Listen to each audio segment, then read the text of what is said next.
Assalamualaikum warahmatullahi wabarakatuh. Kembali bersama dengan saya Agus Rahmat Pagiruljo dalam ASP Channel. Senang sekali malam hari ini saya bisa bersama-sama berjumpa dengan sahabat-sahabat semuanya. Salam cerdas, selalu gebrak sekarang gitu kan. Oke, malam hari ini saya akan kembali mengulas berkaitan dengan Panji Gumilang ya. Namun kali ini kita akan ulas berdasarkan analisis ya dari Al-Haidar. Kita tahu Al-Haidar adalah penulis buku yang menulis buku tentang Kartosoewirjo, tentang NII ya, pergerakan dari masa ke masa. Ya, termasuk juga dulu menulis tentang Aceh. Nah, kali ini Al-Haidar menyampaikan berkaitan dengan alasan Panji Gumilang rutin nyanyikan lagu Yahudi bareng jamaahnya. Ya, Israel yang perintahkan. Ini menurut Al-Haidar. Ya. Nanti kita baca dan kemudian kita bahas. Dilansir dari Viva Bandung. Diketahui bahwa Panji Gumilang Dedengkot Ponpes Az-Zaitun sering menyanyikan lagu Yahudi bersama para santrinya.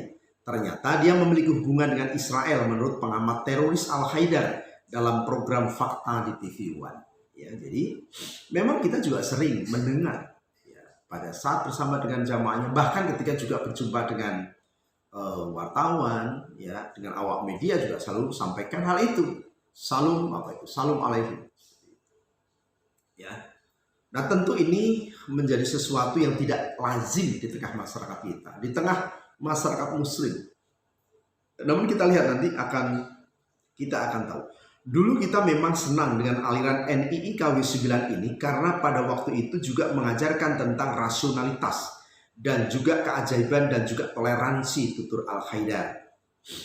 Ini memang Al-Haidar cukup banyak membidangi, membahas, mengkaji berkaitan dengan NII. Tetapi saya banyak bertemu dengan mereka yang sudah keluar daripada NII, ternyata mereka katakan bahwa NII KW9 itu adalah entitas baru yang tidak ada kaitan ya, tidak ada kaitan secara langsung secara historical.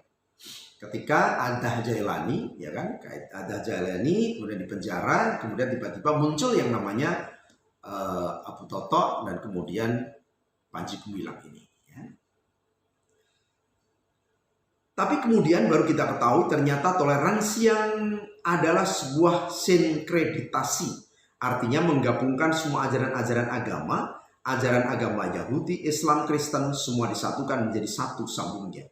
Di bawah pimpinan Panji Gumilang, para santri Ponpes Az-Zaitun diajarkan bahwa cara beribadah berbagai agama dijadikan menjadi satu.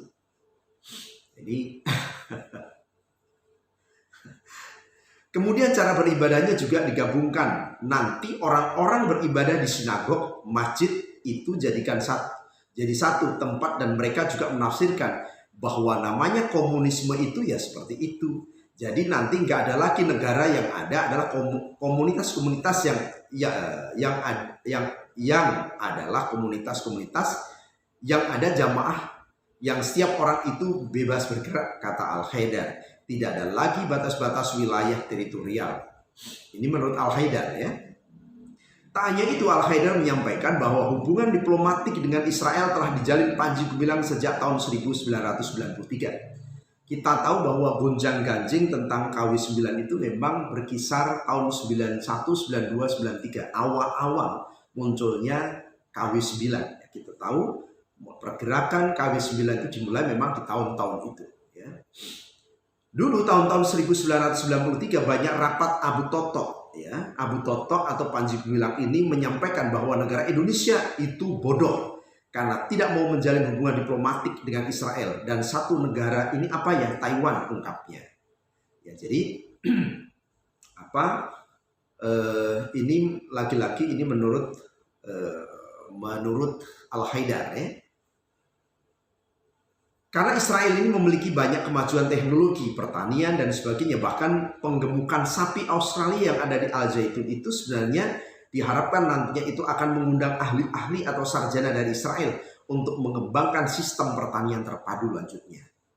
Kalau kemudian kita kembalikan kepada prinsip dari Undang-Undang Dasar 1945, ya.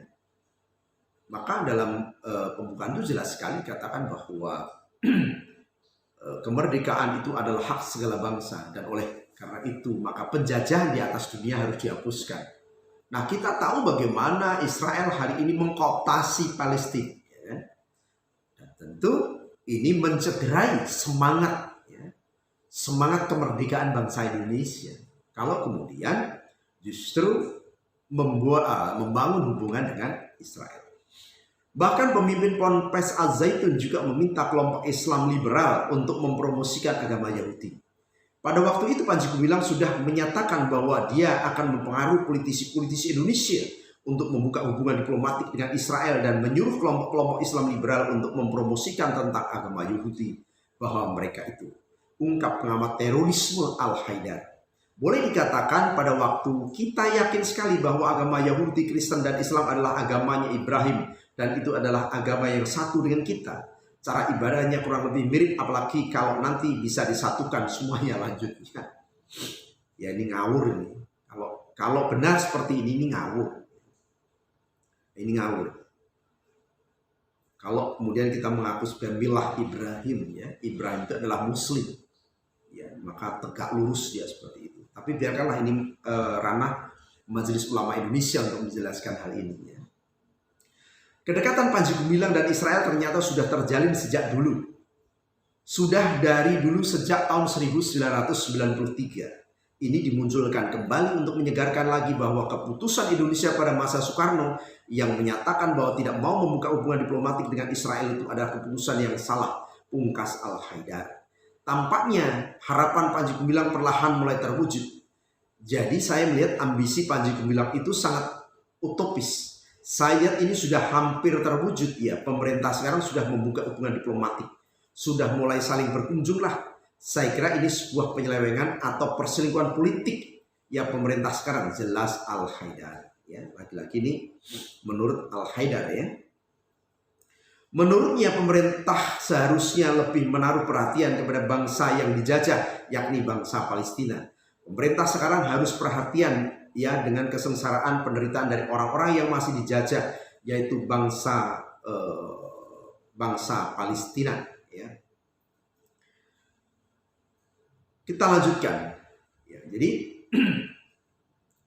ini penjelasan dari Al-Haidar. Artinya apa? Bahwa kalau menurut Al-Haidar, ya, bahwa Panji Gumilang itu memang mempunyai hubungan secara khusus dengan, ya, Israel, sehingga kita juga menjadi kita juga menjadi tidak terheran-heran lagi karena begitu seringnya bahkan menyanyikan bersama-sama, ya, di pesantren itu nyanyi lagu-lagu Yahudi. Dan kita tahu, dari mana kita tahu apakah kita hoax atau tidak? Kita lihat sekarang eranya adalah era digitalisasi, sekarang eranya adalah era keterbukaan. Kalau dulu ketika belum ada media sosial mungkin bisa saja berkelit. Tetapi kenyataan hari ini semua sudah bisa melihat. Semua sudah bisa secara jelas, sudah secara cetawelo-welo, gitu kan. Apa yang dilakukan oleh Panji Gumilang, ya kan? Kita tidak menyatakan Al-Zaitunnya, tetapi Panji Gumilangnya ini. Karena semuanya berawal dari Panji Gumilang. Panji Gumilang sebagai pemimpin Al-Zaitun dan juga ditengarai, ya, ditengarai menurut Al-Haidar, menurut Majelis Ulama ada dugaan keterkaitan dengan NII KW9 yang meskipun dibantah. Kalau kemudian kita mau menginvestigasi tentang KW9 kalau kemudian kita langsung apa yang akan kita investigasi? Kenapa? Karena mereka itu adalah gerakan bawah tanah, gerakan senyap. Yang bisa mengetahui mereka adalah ketika masuk pada sistem itu, baru itu akan tahu. Dan itu pun juga akan secara berjenjang. Jenjang pertama, katakanlah di tingkat umat, hanya akan sampai mengetahui di tingkat, katakanlah idariah misalkan, ya, idariah desa atau idariah kelurahan. Dari idariah kelurahan hanya tahu satu jenjang di atasnya di tingkat kecamatan. Di tingkat kecamatan, di tingkat kabupaten, di tingkat gubernur, di tingkat dan lain sebagainya seterusnya. Sehingga ada sekat-sekat Terus bagaimana caranya kita untuk tahu dari mereka yang sudah keluar dari NIKW 9? Kita akan tahu, dan banyak, ya kan? Dan kemarin juga dari Presiden ex korban NII ya, yang sudah melaporkan Panji Gumilang ke Barreskrim Mabes Polri. Kita lihat, dan ternyata korban-korbannya banyak. Persoalan bahwa kemudian ya santri-santri Al-Zaitun kemudian merasa itu wajar ya, artinya bahwa kemudian kalau orang tuanya marah, ya jangan kemudian marah terhadap orang yang mengkritisi, tetapi marahlah kepada Al-Zaitun. Kalau kemudian membela mati-matian Al-Zaitun, harus cross check sepenuhnya. Jangan ada dusta di antara kita. Kita harus jujur saja, ya. Kita harus jujur saja. Bahwa kalau kemudian bagaimana mekanisme kemudian untuk melakukan perlahan terhadap keterlibatan di dalam dan sebagainya, sudah di awal kita katakan akan sangat sulit, itu gerakan di bawah tanah, ya kan? Dan kemudian juga ketika muncul di permukaan, ya, dan muncul itu adalah istilahnya kalau kita berbicara di dunia intelijen itu katakan berdiri di tempat yang terang, ya, berdiri di tempat yang terang sehingga tidak terlihat siapa dia. Kira-kira seperti itu. Jadi inilah sahabat-sahabat semuanya yang harus juga diketahui oleh kita bersama. Kita tahu sehingga kita tidak hanya kemudian mengira-ira, menduga-duga. Ya.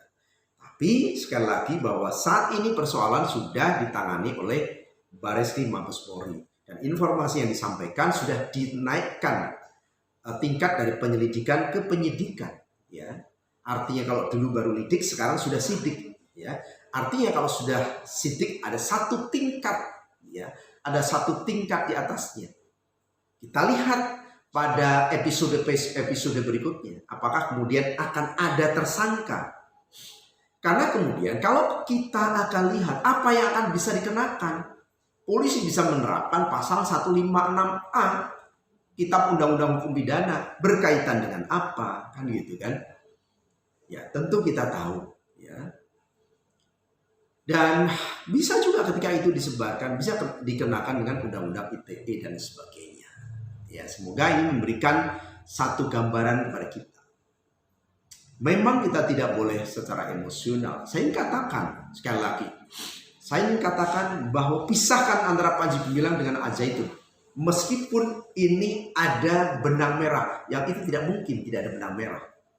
Ya, apa peran, apa fungsinya Al-Zaitun itu sudah pasti ada. Ya, tetapi sekali lagi bahwa ini Al-Zaitun, ini ada ini ada peserta, ini ada santri-santrinya.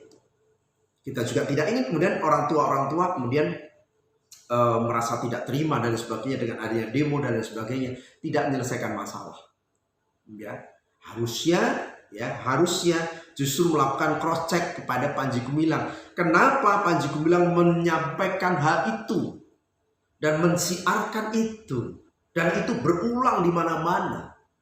Bahkan kemudian tidak mau dengan Majelis Ulama Indonesia kemudian mengajarkan tentang sholat dan lain sebagainya, mengajarkan dan lain sebagainya, semuanya tahulah. Ya. Sehingga jangan kobarkan api itu semakin besar. Tapi bagaimana meredam gejolak, amarah, ketersinggungan masyarakat. Tetapi lagi-lagi, kalau saya hampir sependapat dengan pendapat Waketum Majelis Ulama Indonesia. Jangan-jangan bahwa persoalan ini sengaja diciptakan. Siapa menciptakan? Kita tidak tahu. Ya, untuk mengalihkan berbagai macam persoalan-persoalan yang ada. Kenapa munculnya begitu signifikan? Satu tahap terus saja. Meskipun dia tetap saja. Ya. Bukan untuk berhenti, bukan kemudian menyampaikan secara ruhamau bainakum. Tidak. Tetapi yang terjadi justru semakin terus. Di demo juga terus. Dan bahkan ketika demo dilawan dengan seolah-olah mempunyai kekuatan yang besar. Iya, kita tahu. Ya. Tetapi apakah seakan seperti itu terus, ya? Jadi kalau kemudian katakanlah bahwa ini jamaah dari mana, ya semuanya juga akan bisa menganalisa. Dari mana datangnya 10.000, dari mana datangnya 20.000 dan lain sebagainya. Ya, oke saja, ini saja. Terima kasih dan semoga ini menjadi pengkajian bagi kita semuanya. Assalamualaikum warahmatullahi wabarakatuh.